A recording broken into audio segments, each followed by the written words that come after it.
эрхэм гишүүдээ Монгол Улсын их хурлын даргын 2024 оны 85 дугаар захирамжаар байгуулагдсан ажлын хэсэг 2024 оны 9 дугаар сарын 5-ны өдрөөс 2025 оны 6 дугаар сарын 10-ны өдрийн хооронд ажиллаж, хоцорын газрыг орон сууцжуулахад ногоон санхүүжилтийн тогтолцоог бүрдүүлэх, холбогдох эрх зүйн орчныг сайжруулах чиглэлээр санал дүгнэлт гарган эдийн засгийн байнгын хороонд танилцуулсан.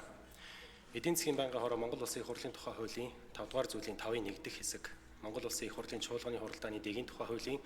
45 дугаар зүйлийн 45-ын 2 дахь хэсэг заасныг болон ажлын хэсгийн санал дүгнэлтийг үндэслэн ногоон санхүүжилтийн тогтолцоог бүрдүүлэх, эрх зүйн орчныг сайжруулах талаар авах арга хэмжээний тухай Улсын их хурлын тогтоолын төслийг боловсруулж, уг тогтоолын төслийг 2025 оны 6 дугаар сарын 17-ны өдрийн хуралдаанаараа хэлэлцлээ. Байнгын хорооны хуралдаанаар тогтоолын төслийг хэлэлцэх үед Улсын их хурлын гишүүн П. Сайн зориг тогтоолын төслийн хүрээнд Монгол улсыг 2026-нд хөгжүүлэх үндсэн чиглэл болон Монгол улсын 2026 оны улсын төсөвтөд уялдсан хэсэх, иргэжлийн улсын төсөвт хэрхэн тусгах талаар тооцоо судалгаа хийсэн хэсэх,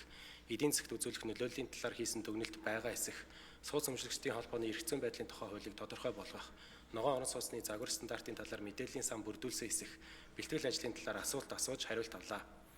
Мөн Улсын хурлын гишүүн Ил Соронзон болд тогтоолын төслийн агаарын бохирдлыг бууруулах зорилгоор олгож байгаад холбогдох татаасыг дулаалгын бодлогод чиглүүлж, ногоон зээлийн хүүгийн татаасад шилжүүлэх арга хэмжээг үе шаттайгаар хэрэгжүүлэх, зээлийн хүүг 6%-аас ихгүйгээр тогтоох, Монгол гэрийн дулаалгын нийт зардлын тодорхой хувийг орон нутгийн төсвөөс санхүүжүүлэх чиглэлээр холбогдох арга хэмжээг авах гэсэн заалтуудын талаар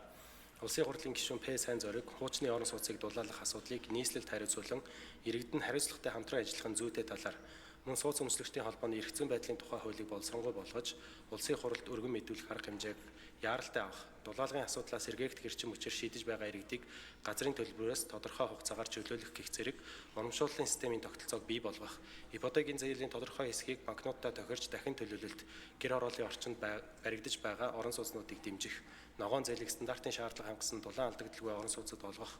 ногоон бодлогыг дэмжсэн суурь хуулийг санаачлах, Улсын хурлын гишүүн энэ бат сүмбэрэл Улаанбаатар хотын стандартыг нийслэлийн дүүргүүдийн тамгын газрууд хамтарч мөрдөх арга хэмжээг авах, орон нутгийн хэмжээнд ногоон орон сууцад олох зээлийн хүртээмжийг бий болгох, Монгол банк ногоон санхүүжилтийн талаар бусад банкудтай хамтарч санаачлагтай ажиллахын зүйтэй гэсэн саналуудыг хэлсэн болно.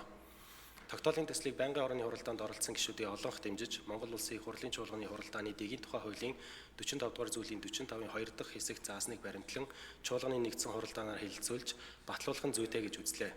Улсын хурлын даргын 2024 оны 85 дугаар захирамжаар байгуулагдсан хоцорын газрыг орон сууцжуулахад ногоон санхүүжилтийн тогтолцоог бүрдүүлэх, холбогдох эрх зүйн орчныг сайжруулах чиглэлээр санал дүгнэлт гаргах, холбогдох хуулийн төсөл боловсруулах үүрэг бүхий ажлын хэсгийн санал дүгнэлтийг үндэслэн, эдийн засгийн байнгын хорооноос ногоон санхүүжилтийн тогтолцоог бүрдүүлэх, эрх зүйн орчныг сайжруулах талаар авах арга хэмжээний тухай Улсын хурлын тогтоолын төслийг боловсруулан та бүхэнд хүргэлсэн болно.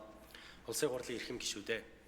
ногоон санхүүжилтийн тогтолцоог бүрдүүлэх, эрх зүйн орчныг сайжруулах талаар авах арга хэмжээний тухай Улсын хурлын тогтоолын төслийн талаарх эдийн засгийн байнгын хорооны санал дүгнэлт, тогтоолын төслийг хэлэлцэн шийдвэрлэж өгөхийг та бүхнээс хүсье. Анхаарал тавьсанд баярлалаа.